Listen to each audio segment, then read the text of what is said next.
अस्सलामुअलैकुम। आज की इस इम्पॉर्टेंट वीडियो में हम BSN 5th सेमेस्टर के पीडियाट्रिक हेल्थ नर्सिंग का एक इम्पॉर्टेंट यूनिट एक्सप्लेन करेंगे और उस यूनिट का नाम है फ्लूइड एंड इलेक्ट्रोलाइट्स। तो आज की इस वीडियो में हम ये एक्सप्लेन करेंगे कि छोटे बच्चों में फ्लूइड और इलेक्ट्रोलाइट्स की मिकदार कितनी होती है। अगर हमारे पास एक बच्चा है जिसमें फ्लूइड और इलेक्ट्रोलाइट्स की कमी आई है तो वो कौन कौन से साइन और सिम्टम्स होंगे जिससे हमें पता चलेगा कि ये बच्चा डिहाइड्रेट है। इसके बाद अगर हमारे पास इस तरह का पेशेंट आता है जो डिहाइड्रेट है तो हमने किस तरह उसको फिर से रिहाइड्रेट करना है। मतलब ये है कि छोटे बच्चों में हम किस मिकदार के साथ उनको फ्लूइड देंगे कि उनकी जो फ्लूइड इलेक्ट्रोलाइट्स की जो कमी है वो पूरी हो सके। इसके साथ इस यूनिट के जो इम्पोर्टेंट पॉइंट्स है तो हम उन पॉइंट्स को भी एक्सप्लेन करेंगे ताकि आने वाले एग्जाम्स में आपके लिए आसानी हो। इस यूनिट को हमने दो पार्ट्स में डिवाइड किया है। पार्ट फर्स्ट का वीडियो लेक्चर ये है, पार्ट सेकंड का वीडियो लेक्चर ऑलरेडी मेरे यूट्यूब चैनल पर मौजूद है जिसका लिंक मैंने इस वीडियो के डिस्क्रिप्शन में दिया है, तो वहीं से जाकर आप इस यूनिट का सेकंड पार्ट देख सकते हैं। तो चलो स्टार्ट कर लेते हैं इस यूनिट को। ये यूनिट जो है ये एग्जाम के हवाले से भी इंतहाई इंपॉर्टेंट है। अक्सर एग्जाम में इससे रिलेटेड बहुत से एमसीक्यूज आते हैं। सबसे पहले हमारे पास है टोटल बॉडी वाटर कि एज के लिहाज से हमारे बॉडी में कितने परसेंट तक वाटर होता है, फ्लूइड होता है। तो अगर न्यूबॉर्न या इन्फेंट है तो उसमें 80% तक उसके बॉडी में वाटर होता है। जो एडल्ट मेल होते हैं तो उसमें 60% और एडल्ट फीमेल जो होते हैं तो उसमें 50% जो हमारा बॉडी वेट है वो वाटर की वजह से होता है। तो ये आप क्या करें, ये आप एमसीक्यूज के लिए याद रख लें कि हमारे बॉडी में टोटल कितना वाटर होता है। तो मेल में 60% जितनी हमारी बॉडी है तो उसके 60% का हमारे बॉडी में वाटर होता है। फीमेल का 50% और न्यूबॉर्न या इन्फेंट होते हैं उनका 80% तक टोटल बॉडी वाटर होता है और ये नेचुरली है। अब जो हमने अभी पढ़ा बॉडी वाटर तो उसकी डिस्ट्रीब्यूशन, तो उसकी मेनली दो टाइप की डिस्ट्रीब्यूशन है। एक है एक्स्ट्रा सेलुलर फ्लूइड, दूसरा है intra cellular fluid. Intracellular fluid किसे कहते हैं? वो फ्लूइड जो हमारे बॉडी के हर सेल में मौजूद हैं उसको इंट्रासेलुलर फ्लूइड कहते हैं। एक्स्ट्रा सेलुलर फ्लूइड उस फ्लूइड को कहते हैं जो हमारे बॉडी के सेल के बाहर हैं। अब वो फिर दो टाइप का है। एक तो ये कि इंटरस्टिशियल फ्लूइड। तो इंटरस्टिशियल फ्लूइड किसे कहते हैं? इंटरस्टिशियल फ्लूइड इसे कहते हैं कि अगर ये हमारे पास सेल्स हैं तो इसके दरमियान में से दो सेल्स के दरमियान में से जो फ्लूइड्स होता है इसको इंटरस्टिशियल फ्लूइड कहते हैं। तो ये हमारे पास है। और एक्स्ट्रा सेलुलर फ्लूइड में एक टाइप हमारे पास है इंट्रावास्कुलर, जो हमारे ब्लड वेसल्स में, जो हमारे वेसल्स में ब्लड में जो वाटर फ्लो करता है ब्लड की शक्ल में, तो वो हमारे पास क्या है? वो है इंट्रावास्कुलर। तो ये आपको पता होना चाहिए कि हमारे बॉडी में इंट्रासेलुलर फ्लूइड वो जो सेल के अंदर होता है और एक्स्ट्रा सेलुलर फ्लूइड वो जो सेल के बाहर। तो या तो वो इंटरस्टिशियल फ्लूइड होगा सेल डिफरेंट खुलियों के दरमियान में, या वो हमारे रगों में खून की शक्ल में दौड़ता है। यहाँ पे ये चीजें लिखी हुई है, ये सोडियम क्लोराइड और पोटाशियम। तो ये आपको पता सिर्फ यहाँ पे ये होना चाहिए, ये आगे स्लाइड में आ भी रहा है कि हमारे पास जो इंट्रासेलुलर होता है उसमें पोटाशियम ज्यादा होता है इलेक्ट्रोलाइट, और जो हमारे पास इंटरस्टिशियल फ्लूइड है एक्स्ट्रा सेलुलर है उसमें सोडियम और क्लोराइड आयन होते हैं। आगे भी स्लाइड आ भी रहा है तो वहां पे आपको पता भी चल जाएगा। सही है। अब एज के लिहाज से हमारे पास इंट्रासेलुलर और एक्स्ट्रा सेलुलर फ्लूइड जो है तो क्या है कि छोटे बच्चे जिनकी बॉडी 75% तक वाटर से बनी होती है, 75-80% तक, तो उसमें जो एक्स्ट्रा सेलुलर फ्लूइड होता है वो 45% होता है और जो इंट्रासेलुलर फ्लूइड होता है वो 30%। मतलब ये है बच्चों में इंट्रासेलुलर फ्लूइड कम होता है बनिस्बत एक्स्ट्रा सेलुलर फ्लूइड की। जो एडल्ट फीमेल हैं तो वो तकरीबन 50% तक वो किससे बने होते हैं? उनकी बॉडी वाटर से बनी होती हैं। तो इसमें जो एक्स्ट्रा सेलुलर फ्लूइड हैं वो 10 to 15% हैं और जो इंट्रा सेलुलर फ्लूइड हैं वो 40% हैं। और अगर मेल की बात की जाए तो मेल में एक्स्ट्रा सेलुलर फ्लूइड 25% और इंट्रा सेलुलर फ्लूइड 40%। तो ये डिफरेंट एज के साथ जो फ्लूइड की डिस्ट्रीब्यूशन है इंट्रा सेलुलर और एक्स्ट्रा सेलुलर, ये आप लोग एग्जाम के लिए याद रख ले, इसमें से इजी एमसीक्यूज आपके पास आ सकता है। अब इस स्लाइड को आप लोग देख लें कि जो इंट्रासेल्यूलर हमारे पास इलेक्ट्रोलाइट्स होते हैं, इलेक्ट्रोलाइट्स इंट्रासेल्यूलर जो हर सेल के अंदर, तो उसमें पोटाशियम, मैग्नीशियम, फास्फोरस, लेकिन यही इलेक्ट्रोलाइट एक्स्ट्रासेल्यूलर भी होते हैं लेकिन तब इनकी मिकदार कम होती है। और इस तरह जो एक्स्ट्रा सेलुलर इलेक्ट्रोलाइट है तो वो सोडियम क्लोराइड और बाइकार्बोनेट। तो अगर आपके पास एमसीक्यूज आता है कि मैग्नीशियम इज इंट्रासेल्युलर और एक्स्ट्रासेल्युलर, तो फिर आपको पता होना चाहिए कि ये इंट्रासेल्युलर ज्यादा पाया जाता है। और इस स्लाइड में आपकी ये कंफ्यूजन भी दूर हो जाएगी। क्यों? क्योंकि आप लोग ये क्वेश्चन कर सकते हैं कि सर आपने हमें बताया कि पोटाशियम इंट्रासेल्युलर है, जबकि हम वेन से ब्लड लेते हैं तो उसमें पोटाशियम लेवल हम चेक करते हैं। तो कहने का ये मकसद है कि हमारे पास सोडियम जो है वो एक्स्ट्रा सेलुलर इंट्रा सेलुलर दोनों में पाया जाता है, लेकिन एक्स्ट्रा सेलुलर वो ज्यादा पाया जाता है। इस तरह जो पोटाशियम है तो वो एक्स्ट्रा सेलुलर जो वेन्स वगैरह में होगा वहां पे वो कम होता है, प्रेजेंट होता है लेकिन कम होता है, जबकि इंट्रा सेलुलर वो हमारे पास ज्यादा होता है। इस तरह कैल्शियम जो है तो वो एक्स्ट्रा सेलुलर कम है और इंट्रा सेलुलर हमारे पास क्या होता है, कम होता है, लेकिन एक्स्ट्रा सेलुलर के मुताबिक इंट्रा सेलुलर हमारे पास कैल्शियम ज्यादा होता है। और प्रोटीन की अगर हम बात करें तो वो दोनों उस पे सेम होते हैं। सही है।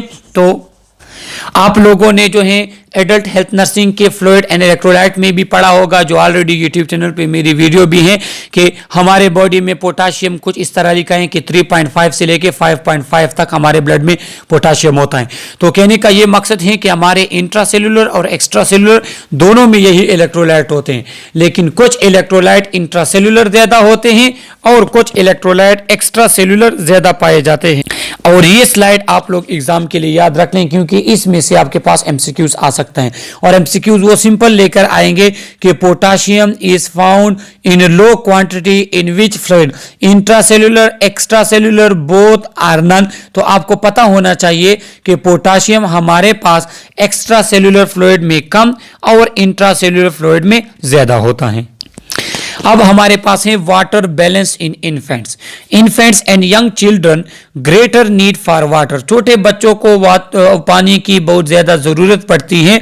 अब क्यों पड़ती है ये आगे जाके हम एक्सप्लेन भी करेंगे, तब आपको पता समझ भी आ जाएगा कि चूंकि बच्चों में जो किडनी उनकी इतनी डेवलप नहीं होती, उसकी बॉडी इतनी ज्यादा वाटर को रिटेन नहीं कर सकती, उसको बैलेंस नहीं रख सकती।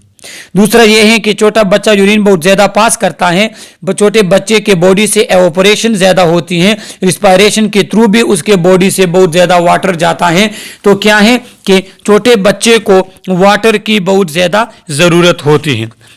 मोर वल्नरेबल टू अल्ट्रेशन। अगर छोटे बच्चों में छोटी सी वजह से उनमें पानी की कमी आ सकती है या वो ज्यादा हो सकता है। मिसाल के तौर पे डायरिया है, दस्त, अगर एडल्ट पे लग जाए तो थोड़ा बहुत उसको इफेक्ट नहीं कर सकता, लेकिन अगर छोटे बच्चे को दस्त लग गए और 3-4 घंटे तक कंटिन्यूसली उसने वाटर स्टूल पास कर लिया तो फिर क्या होगा, बच्चा इंतहाई ज्यादा उसमें प्रॉब्लम आ जाती है और क्या हो सकता है, उसकी डेथ भी हो सकती है। तो कहने का मकसद ये है, चूंकि छोटे बच्चों में वाटर बैलेंस का इस तरह सेटअप नहीं होता, लिहाजा वो बहुत ज्यादा हसास होते हैं वाटर की कमी या ज्यादती की वजह की तरफ।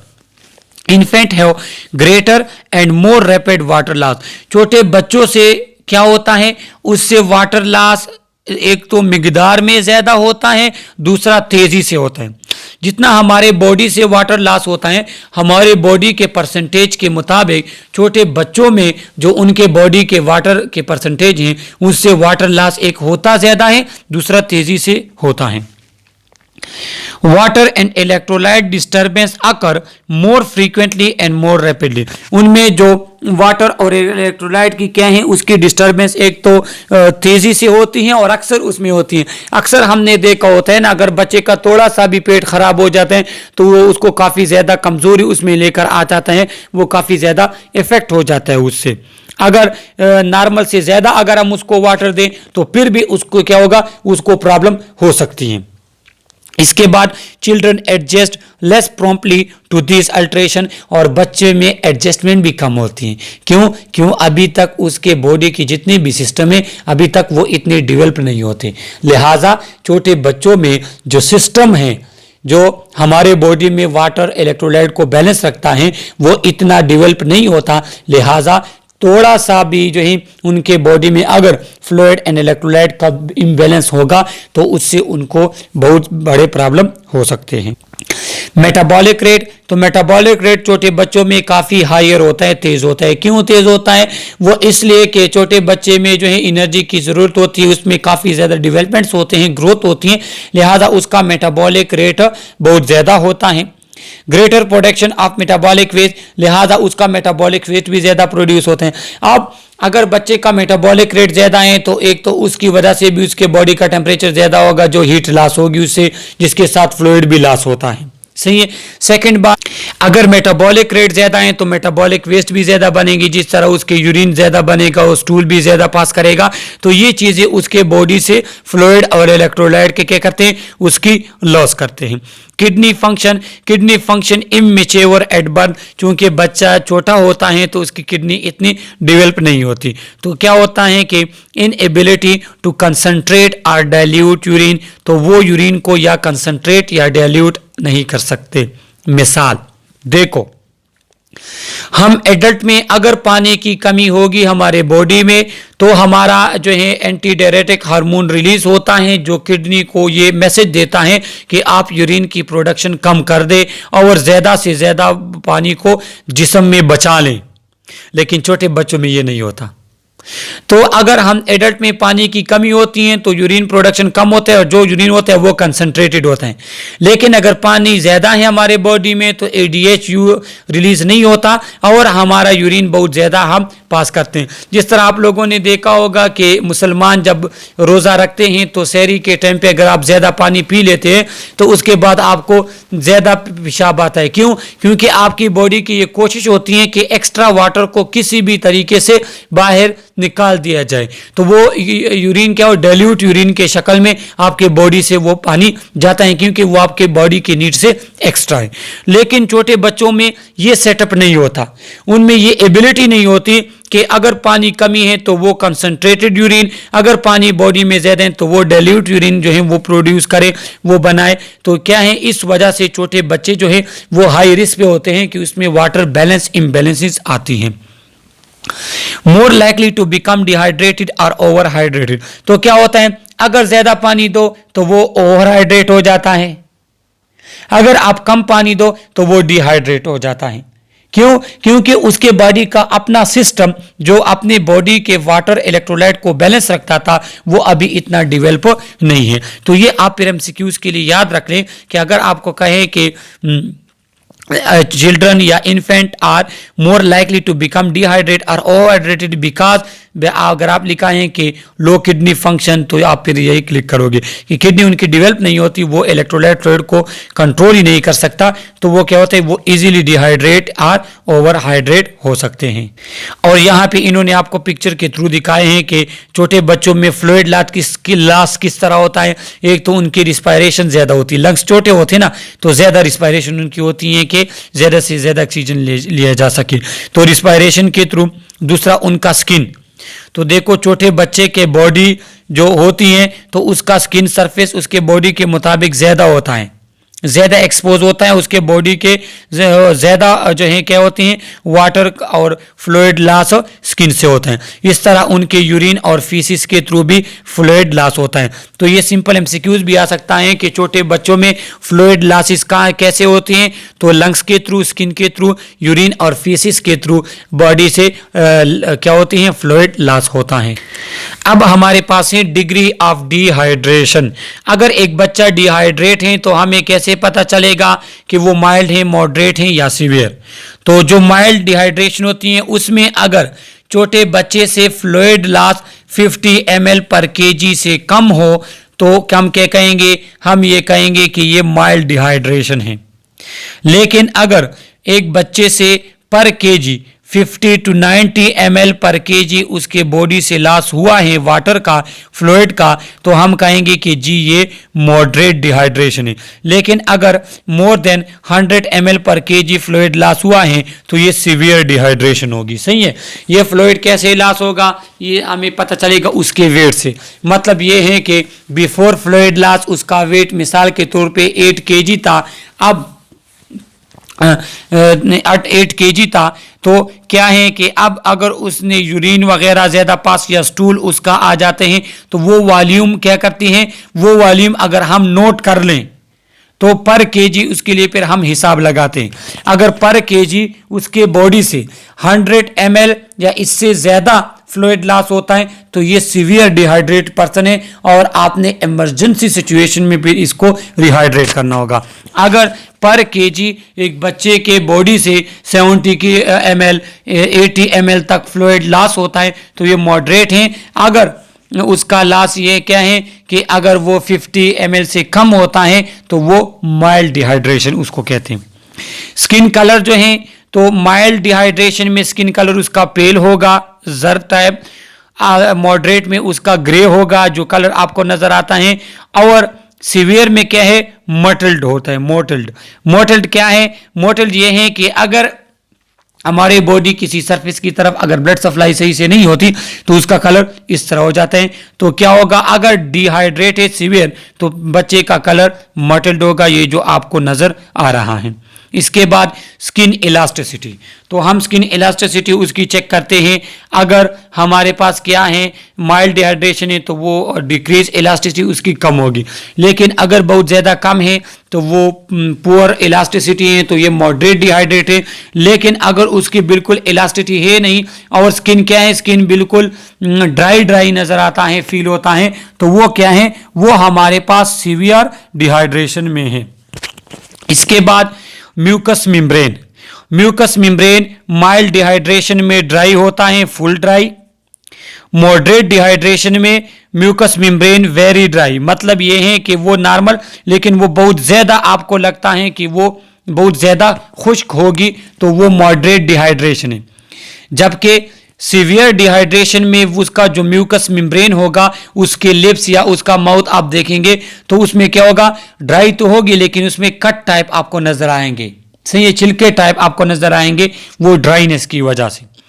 इसके बाद यूरिन आउटपुट जो है वो माइल्ड डिहाइड्रेशन में डिक्रीज हो जाता है, बच्चा ओलिगोरिक हो जाता है। यूरिन आउटपुट मॉडरेट डिहाइड्रेशन में, और सीवियर डिहाइड्रेशन है तो क्या होगा, मार्क्ड ओलिगोरिया होगा, मतलब बहुत ज्यादा जो है कम उसका यूरिन आउटपुट होगा। अब ओलिगोरिया किसे कहते हैं, तो यहां पे आप ओलिगोरिया की डिफिनेशन दे सकते हैं कि oliguria occur when the urine output in an infant is less than 0.5 ml per kg per hour for 24 hour or is less than 500 ml per 1.73 metre square per day in older children. अगर आपके पास बच्चे में छोटा बच्चा है और उसमें 0.5 ml पर केजी से वाटर पर केजी से उसका यूरिन आउटपुट कम आता है तो ये बंदा हमारे पास, ये छोटा बच्चा हमारे पास ओलिगोरिक होता है।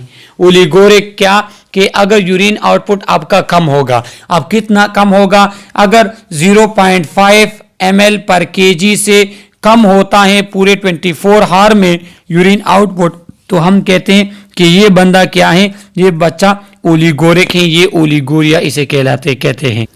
और ये इसलिए होता है, देखो अगर आपके बॉडी में आपके बॉडी में अगर वाटर नहीं है, फ्लूइड की कमी है, तो यूरिन कैसे बनेगा, कहाँ से बनेगा, तो इसलिए अगर एक बच्चा ओलिगोरिक है तो हम कहते हैं ये मॉडरेट, लेकिन अगर ओलिगोरिक में एक्सट्रीम लेवल पे है तो फिर हम क्या कहते हैं, ये सीवियर। अक्सर इस तरह जो डिहाइड्रेट बच्चे होते हैं तो उनका यूरिन आउटपुट बिल्कुल होता ही नहीं।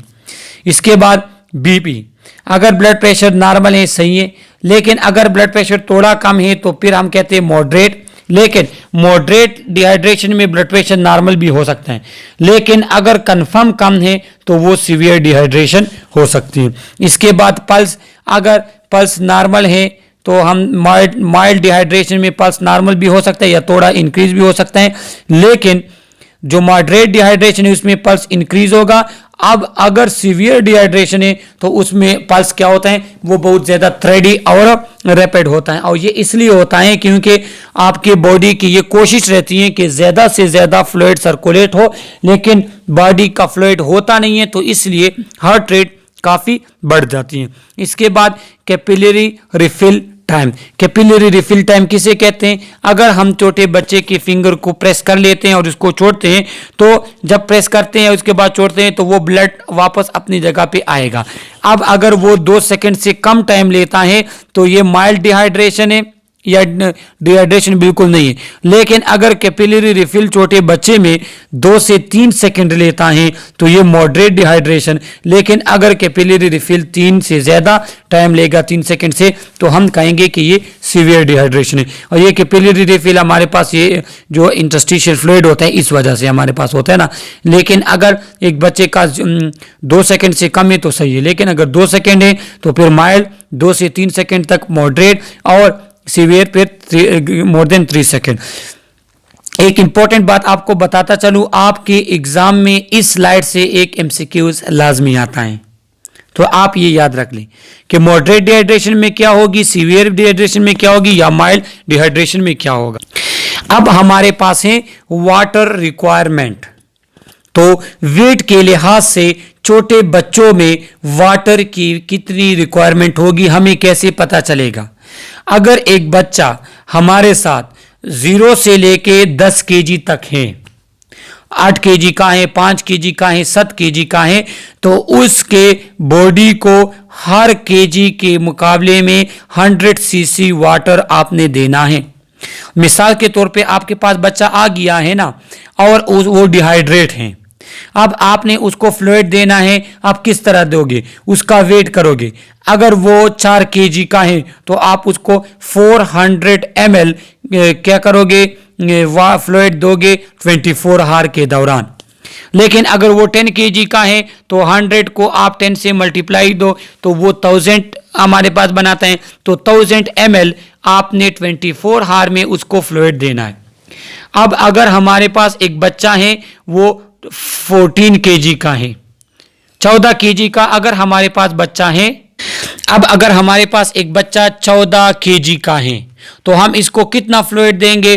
तो पहले 10 केजी के लिए तो 100 सीसी पर केजी हमने देना है, तो 10 केजी के लिए हमारे पास 1000 सीसी हो गए या 1000 ml भी कह सकते हो।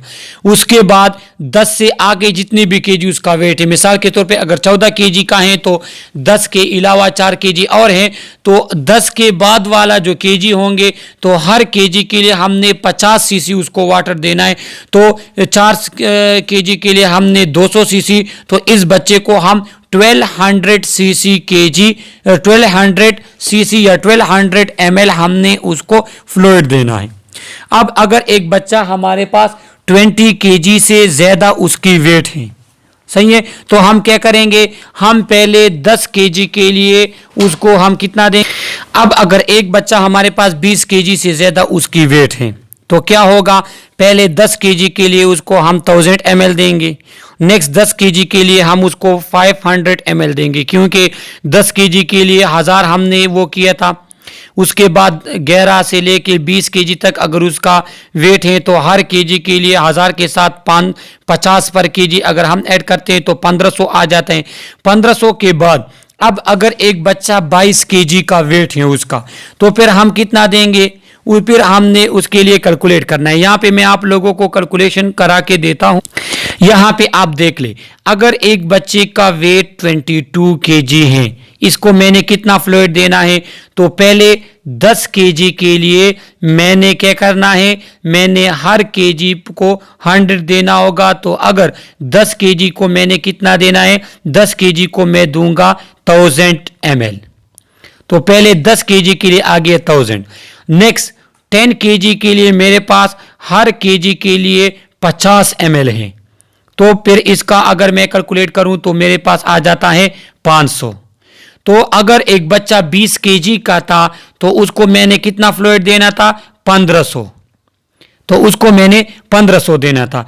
अब बच्चा 22 का है तो 20 के बाद वाले जो केजी होंगे तो हर केजी पे हम कितना देंगे? 20 सीसी देंगे। तो 22 साल का है, 2 साल ज्यादा है 20 से, तो हमने क्या करना है? 40 सीसी देना है। तो 22 साल वाले 22 केजी का अगर बच्चा है तो उसको हम कितना फ्लूइड देंगे? उसको हम देंगे 1540 ml। हम क्या करेंगे? 24 हार में अपने उसको फ्लूइड देना है। और ये आप यहां से देख सकते हैं, यहां पे देख लें कि पहले 10 केजी के लिए 100 सीसी पर केजी देना था तो ये 1000 बनता है। नेक्स्ट 10 केजी के लिए 50 सीसी पर केजी देना है तो ये 500 बनता है। और 20 से ज्यादा होगा तो हर केजी को हम 20 सीसी देंगे। यहाँ पे इन्होंने आपको एग्जांपल दिया है कि अगर 8 केजी का हमारे पास बच्चा है तो हम उसको कितना फ्लूइड देंगे? तो हमने क्या करना है? 800 सीसी पर केजी हमने उसको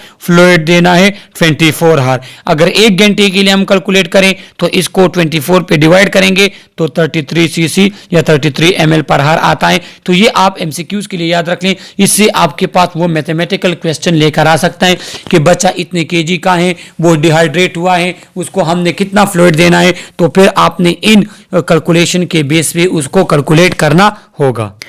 अब डिहाइड्रेशन हमारे पास किसे कहते हैं? कि total output greater than total in, कि आप जितना फ्लूइड लेते हो, जितना फ्लूइड आपके बॉडी से जाता है, जब बॉडी से लास्ट फ्लूइड है वो ज्यादा हो बनिस्बत फ्लूइड इन के, तो उसको कहते हैं डिहाइड्रेशन।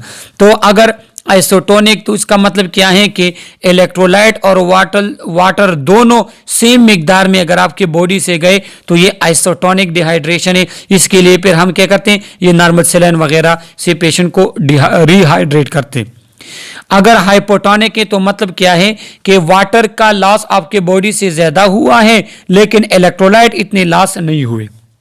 लेकिन हाइपरटोनिक में क्या होता है कि अगर इलेक्ट्रोलाइट का लॉस आपके बॉडी से ज्यादा हुआ है बनिस्बत वाटर के, अक्सर इस तरह होता है ना हमारे पास लोग कि वो डिहाइड्रेट भी होते हैं लेकिन उसके साथ उनका पोटाशियम लेवल भी कम होता है, तो फिर हम अलग से उनको पोटाशियम देते हैं। सही है। तो ये हमारे पास डिहाइड्रेशन के टाइप्स हैं।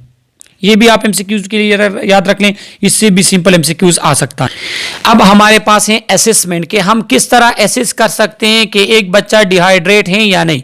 तो हम वाइटल साइन चेक करेंगे जिसमें उसका पल्स रैपिड होगा, उसका बीपी कम होगा, जो प्रीवियस स्लाइड्स में मैं आपको बता चुका हूं कि माइल्ड, मॉडरेट और सीवियर डिहाइड्रेशन में क्या क्या चेंज होते हैं। इसके बाद बिहेवियरल चेंज हम देखेंगे। जब बच्चा हमारे पास डिहाइड्रेट हो जाता है ना तो वो उसका रिस्पांस कम हो जाता है, वो सही से रो नहीं सकता, उसके आंसू सही से नहीं आ सकते और वो खामोश सा हो जाता है। इसके बाद स्किन चेंजेस, तो स्किन चेंजेस मैंने आपको बता दिया, पेल होगा, फिर उसके बाद वो मॉटल्ड हो जाता है। तो वो क्या, वो ऑलरेडी मैं एक्सप्लेन कर चुका हूं। तो स्किन चेंजेस मैंने देखने हैं। इसके बाद जनरल बॉडी असेसमेंट करना है। सनकन आई, सनकन आई किसे कहते हैं कि जब बच्चा डिहाइड्रेट होता है तो उसके आंखें धंस जाती हैं, उसके आंसू नहीं आते, उसके फॉन्टेनली जो ब्रेन के होते हैं वो भी अंदर की तरफ धंस जाते हैं। बच्चे का वेट कम हो जाता है, यूरिन आउटपुट बच्चे का बहुत ज्यादा कम होता है। तो ये असेसमेंट की चीजें हैं जिससे हमें पता चलता है कि ये बच्चा डिहाइड्रेट हुआ है या नहीं। अगर डिहाइड्रेट है तो कौन सी डिग्री डिहाइड्रेशन की है वो ऑलरेडी मैंने एक स्लाइड के जरिए आपको समझा दिया। अर्लीस्ट डिटेक्टेबल साइन कौन कौन से हैं, तो ये वही चीजें हैं जो ऑलरेडी हम पढ़ चुके हैं। टेकिकार्डिया होगा, dry skin and mucus membrane होगा, उसके फॉन्टेनली जो होते हैं वो सनकन होंगे। इसके बाद क्या है कि सर्कुलेटरी फेल्यूर, कूलनेस होगी, उसके एक्सट्रीमिटी जो है उसके पांव और हाथ की उंगलियां वगैरह ये कूल हो जाएगी, सही है, ठंडी हो जाती हैं। स्किन इलास्टिसिटी उसकी लॉस हो जाती है और कैपिलरी रिफिल उसका कम हो जाता है। तो ये तमाम चीजें ऑलरेडी वो कलर्ड जो हमारे पास स्लाइड था उसमें हम एक्सप्लेन कर चुके हैं। तो आप इनको अच्छे तरीके के साथ सीख ले क्योंकि आपके पास एमसीक्यूज आ सकती है सिनेरियो में कि हमारे पास बच्चा है, उसका हार्ट का ये कंडीशन है, स्किन की ये कंडीशन, ये डिहाइड्रेट है या नहीं है, अगर डिहाइड्रेट है तो कौन सी डिग्री है, तो ये आपको याद होने चाहिए। और ये स्किन की इलास्टिसिटी हम इस तरह देखते हैं कि हम उसके स्किन को पिंच करेंगे ऊपर की तरह, अगर उसमें इलास्टिसिटी कम है मतलब ये बच्चा हमारे पास डिहाइड्रेट है। Manifestation of extra cellular fluid deficit, अगर एक्स्ट्रा सेल्यूलर फ्लूइड कम होता है उसके क्या मैनिफेस्टेशन होंगे, बच्चे का वेट लॉस हो जाएगा, साइन सिम्टम ये होंगे कि वेट लॉस हो जाएगा, क्यों, क्योंकि उसका फ्लूइड वॉल्यूम डिक्रीज हो गया, और हमने ऑलरेडी पढ़ा कि 80% तक बच्चे का जो वेट होता है वो फ्लूइड्स की वजह से होते हैं। ब्लड प्रेशर क्या हो जाता है, कम हो जाता है, क्यों, क्योंकि सर्कुलेटरी ब्लड कम हो जाता है, ब्लड सर्कुलेशन कम होती है, ब्लड है नहीं, फ्लूइड नहीं है, तो फिर ब्लड प्रेशर तो कम होगा। कैपिलरी रिफिल कम हो जाता है, क्यों, क्योंकि वास्कुलर वॉल्यूम व वेसल्स में जो ब्लड होता है वो कम पड़ जाता है।